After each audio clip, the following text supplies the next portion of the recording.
Okay, can we start with you saying and spelling out your names for us?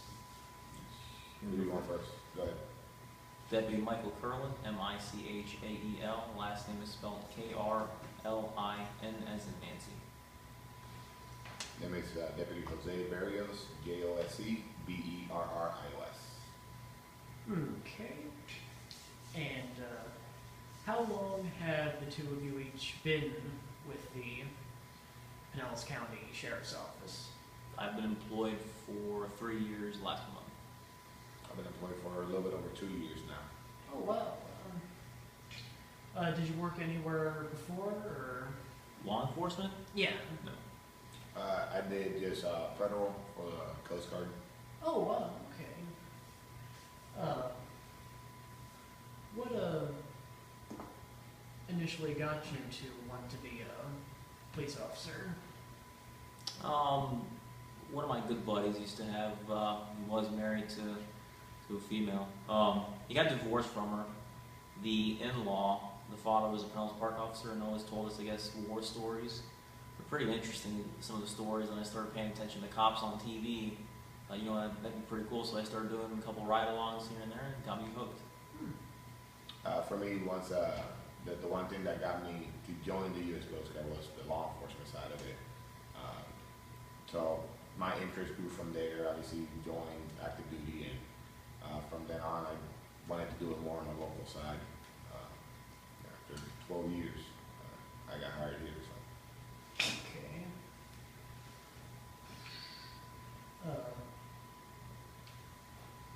I know you went through the academy and all that. Was there any training needed after that for Pinellas County, or was it just right in? Right after the academy. I didn't get hired on about like almost 2 years, I think, after the academy. Oh. For me, I actually went through the academy, and right after the academy, actually, we went into a 7-weekend service with the Pinellas County Sheriff's Office, where, you know, they gave us more training in the way that they, you know, like to do things, and more specialized training in certain areas. Okay. That's like agency-specific stuff that everyone, once they get hired on, Oh. you go through.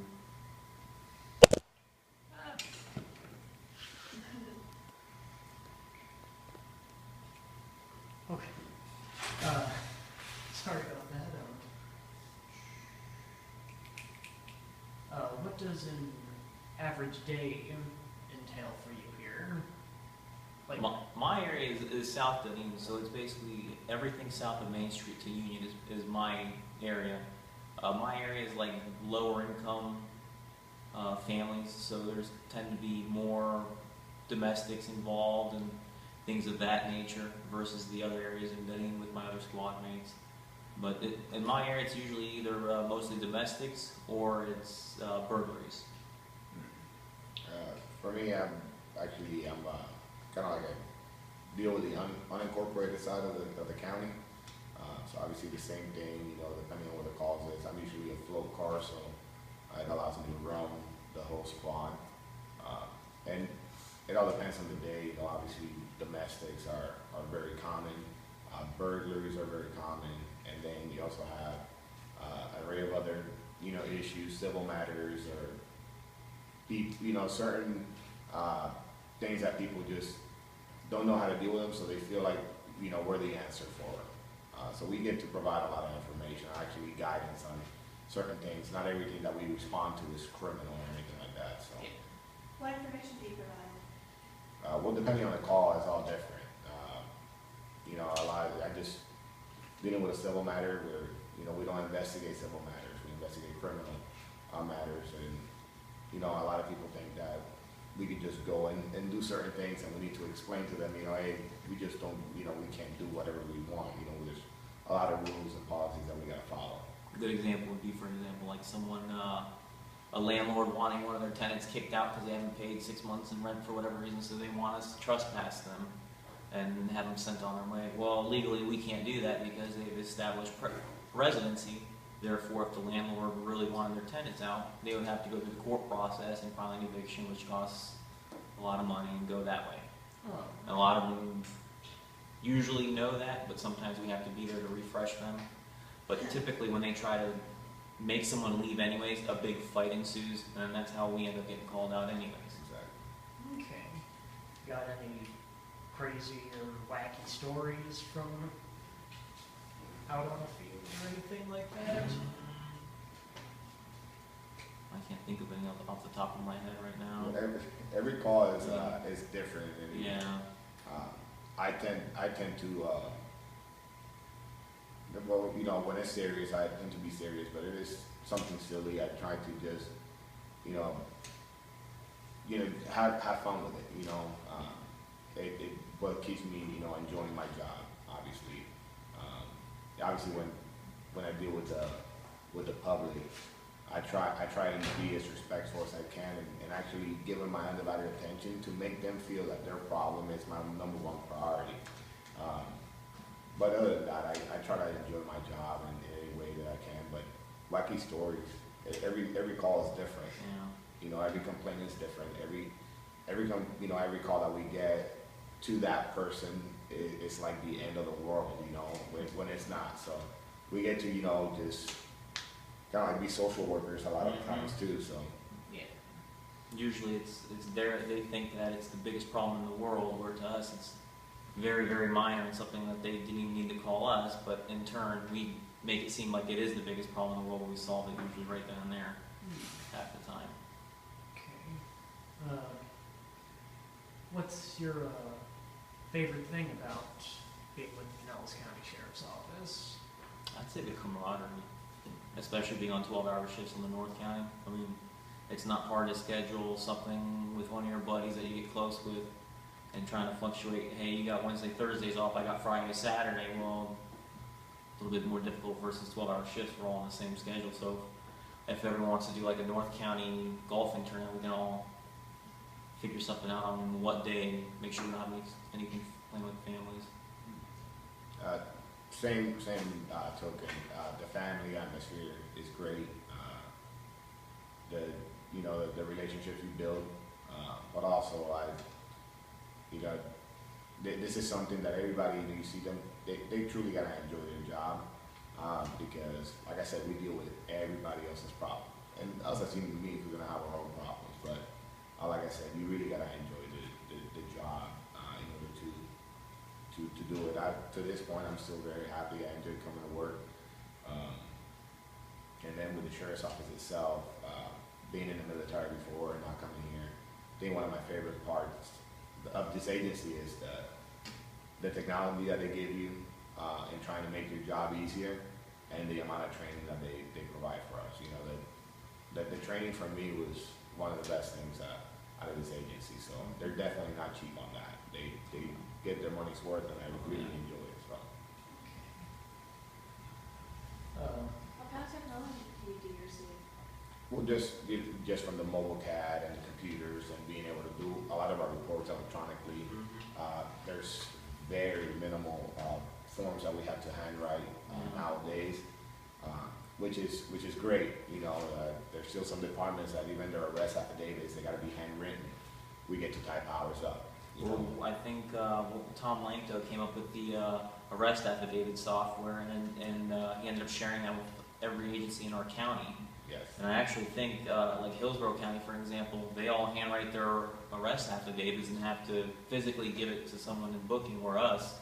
We just electronically sign our signature, and it automatically gets sent to them, and all we're doing is just waiting for our prisoner transport van to come pick them up and then take them down to the jail. But then again, also, you know, we have facial recognition software. Now we're trying out the fingerprint scanners. Yeah, we got fingerprint scanners, so if you've been arrested in Florida, and you're lying to us, and we get your fingerprint, boom, we know who you are. Obviously the most scrutinized database that we have, David, for driver's licenses. But it makes our job easier. So we definitely enjoy that, and it allows us to go out and be proactive and do more work, because we're not getting buried with hours and hours of paperwork. So. Yeah, that's always good. And I'm Do- not doing everything online. Do you and your families ever have to worry about being in such a dangerous profession or anything like that? Or I'll let you answer that one first, probably easier for you. Yeah, for me, when I did the Coast Guard, obviously I had the opportunity to get transferred down to Miami, which I'm from Miami, and when I was down there, I was able to be in a unit where all we did was, counter smuggling. So, we dealt with migrants and trying to, get drug dealers and stuff like that. So, I was out, always, with a gun belt on and going and making contact with people. I boat ramps on boats, doing boardings. Everything in the water is obviously different, but I was doing that on a regular basis. Then also from, doing search and rescue, being on boats, on heavy weather, so all that brings risk, obviously. And my wife knew that I've always wanted to be a police officer, and she's always been my #1 supporter, to tell you the truth. She's never said no. She's always said, hey, when it's your day, it's your day. You can go ahead and, walk down the street and get hit by a car, and that was your day, then that's your day. Obviously, we try and be as safe as possible. Obviously, my #1 motivation is to get to my wife and kids at the end of the day. And then with my kids, now they're old enough, when I did get into this job, I sat down with them and talked to them. Like, hey, I do this. We sat down one day and we talked about, hey, there's going to be one day where I'm going to probably come home and I'm probably going to either have a busted lip or a black eye. Missing And, teeth. and it's one of those things that I told them, it's not if it happens, it's when it happens. Because obviously we deal with them every day. So my kids are aware of that. But they think it's great what I'm doing, so it's fun. Every time I come in, they always say, oh, did you catch any bad guys, and did you take any bad guys to jail? And at one point I had to tell them, not everybody's a bad guy. We deal with a lot of people, and are there bad guys out there? Yes, but the majority of the people we deal with are just people that are probably in a position where they just make some bad decisions. That's all. So that for me, they're very supportive. I think with my side, 'cause I had no prior military, no prior law enforcement or anything like that, my family were pretty worried. But the longer I did this, I guess, the less they would worry. Because I guess they thought maybe in their minds, hey, every day there's going to be stray bullets flying past my head or something like that, like in Iraq or something like that. But I think they got a little bit more and more comfortable when they would notice that, hey, it's not like what they see on TV or in the news all the time or anything like that. My wife was usually the same way, and they tended to get a little bit more relaxed when you come home and you're fine. They get kind of used to that schedule. Hey, you're always coming home on time or at a certain time. But when there's stuff on the news, like this past week, we had a shooting in Dunedin. Like my phone in the middle of the night's blowing up because everyone and all my friends that aren't law enforcement thinks that, oh, I was involved in the shooting, am I okay, or something like that. So I knew, for example, that morning on my way in to go to the scene, I had to call my mom up, wake her up, hey, I don't know if you've read anything or heard anything, there was a shooting in Dunedin, I'm okay, I'm not involved, and okay, because I know if I didn't call her, or she'd be calling me, and I'd be out there the entire time until, I think, 10 o'clock, we cleared the call, worrying, freaking out. So, there's a little bit of wake-up call for them, thinking, okay, yeah, there's also that chance that, hey, they might not be coming home. So. Going off what you said, what do you think about how, like, the news and stuff, like, shows the police, all the violence, the craziness that goes on?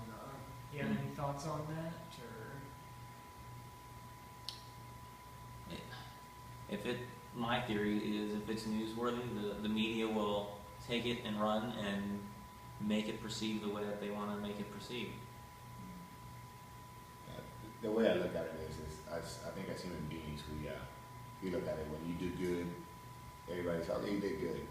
But nobody hardly remembers the good. They always remember the bad. I remember when I was in 8th grade, I failed 8th grade, and my grandfather for the longest, it don't matter if I got straight A's the next year. He goes, well, of course you should get a straight A because you know everything, you're doing it again. But as a society, I think we only focus on the bad. Nobody cares about the good. I'm not saying not everybody, but I he says Most it's people. more newsworthy. It grabs our attention more when it's all negative than when the positive happens. I mean, to feed off of that, like when you go to a restaurant, you have a very bad experience. You go out of your way to find the 800 number to complain for Chili's. Hey, my server, whoever, I mean, they were horrible. That my food had hair in it. Versus if they go above and beyond and give you like a free cake because it's your birthday. I mean, think about it. The last time you went out to a restaurant and you got something for free, did you call the 800 number to say, "Oh, this manager was great. He gave me." Yeah. Versus there's one little speck of hair, you're already calling the 800 number. I mean, that'd be a perfect example. With the news, there's very rarely you see something positive on the news. I mean, it's there, but not as much as it should. Yeah, you only see the extreme cases. You see Yeah. the one extreme case where waitress went above and beyond, and then she got like $100 tip. Mhm. You see those cases, but that's it. Yeah. Other than that, Yeah. you have a good service. You don't go on 90's list and update that real quick. Yeah, So- exactly. It's whatever is gonna grab the attention, obviously. Yeah. Any last thoughts or anything like that before we head out? I got nothing. Alrighty. Thank